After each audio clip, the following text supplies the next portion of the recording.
Welcome back to the show. A woman took to social media to rant about how her husband, who refused to give her a car, even one of his 2 cars to transport herself to work, now wants the new car she just got from her office due to a promotion. What do you think she did? Is she contemplating giving him the car? Would you agree she gives him the car? Or would you say she should sit down in the car, have her husband drive an old car while she's driving a brand new car? First of all, what is a car? Let's even start with that. What is a car? It shows how much, importance or value we place on material things. That's it too. You understand? Like, what is a car? Something that you take to work. So a husband must use something, the wife must use something lesser. Who brought that law? Where did it start from? So if a man is depriving the woman of something good, luxurious, that will help her, help his kids, help his wife, the man is not even seeing the woman as an extension. That's where the problem starts from. First of all, the first situation is that you had 2 cars and that woman could not use either to go to work. How much do you hate her?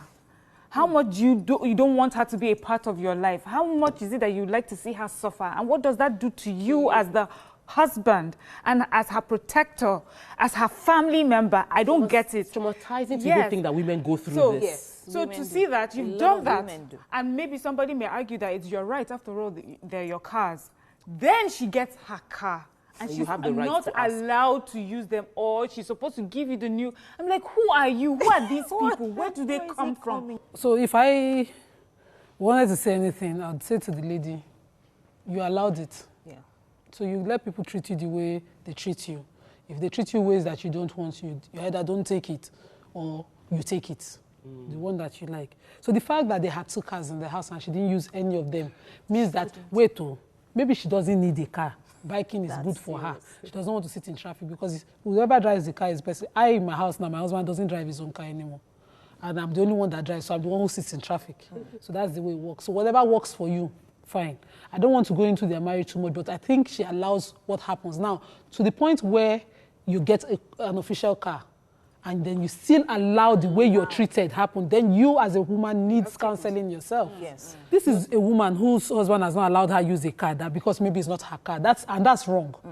In marriage, once you enter marriage, you are not squatting in your house. I know someone we're dealing with now whose husband feels okay locking her out of the house and saying that she came to take her things and he needs to do a video. So that is really annoying. Let's talk about that. She's not squatting.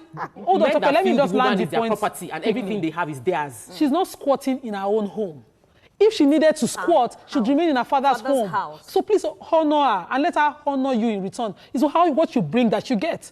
Then number 2, when you've earned something, if you have worked for it and you've earned it, please feel free to enjoy it.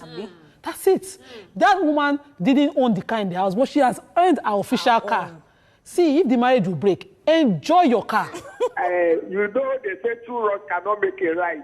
True. I want the wife to please, to politely tell the man, well, I am not as greedy as you are, but I will want her to please give the car to the husband, so that she will prove to the husband that she's more godly. Because if the husband has been going, if the husband is godly enough, having 2 cars and he cannot give one to his wife, I don't see that he's a good and a responsible man. So what I want to say is that when you go and look at the history of that man, he must have been a man that was brought up in a very cruel way. And this issue should stop. We need to train our children to make us realize that our wife is part of us. I have similar issue with a neighbor in Ibadan. And the man was insisting that this woman trekked for 2 years or more than a year going to work, and this man was insisting that the woman invariably bought a car, and he never knew the woman can buy that type of a brand of a car. The man insisted the vehicle will not enter the compound. The woman made up her mind that, well, she will go and be parking the vehicle with neighbors. She never gave up. And the son equally said, look, if that vehicle will not enter that house, I will never enter that house again. So the entire family, the children, even the woman, she took her stand. So in this kind of case, you can see that that man that is making a decision is a very wicked man. Okay, so if he loves his wife, he will never have done that. And the Bible says, he that loveth his wife, loveth his own wife. Thank you very much. Thank you. What do we do when we've married wicked men? Divorce is better than stabbing your husband to death. Because that is what people are doing these days now. Even those days. People, even though, you know, Even because those you know days, that you nobody cannot choices. live. Yes. Nobody, and you know, you are in pain. That's why I'm saying keeping peace. What is peace? Is relative. Yes, That peace is relative to the man, to the woman. Somebody is bottling it. Somebody is bottling it. Somebody is one bottling day she'll it. snap One day she multiple times. snaps and then stabs the person 38 times. And it's emotional hijack. And you're wondering, how could somebody do this? It's not normal. that day. It's beyond It's not normal. normal. It has been But piled doesn't up mean we for should walk away 25 from that marriage. How about going for counseling together or going to therapy in session fact, together? I recommend couples therapy, but people don't talk about that in Couples Nigeria. don't go therapy. Couples We'll therapy. talk more about couples therapy and options available if you've already married a wicked person. Stay with us. We'll be right back.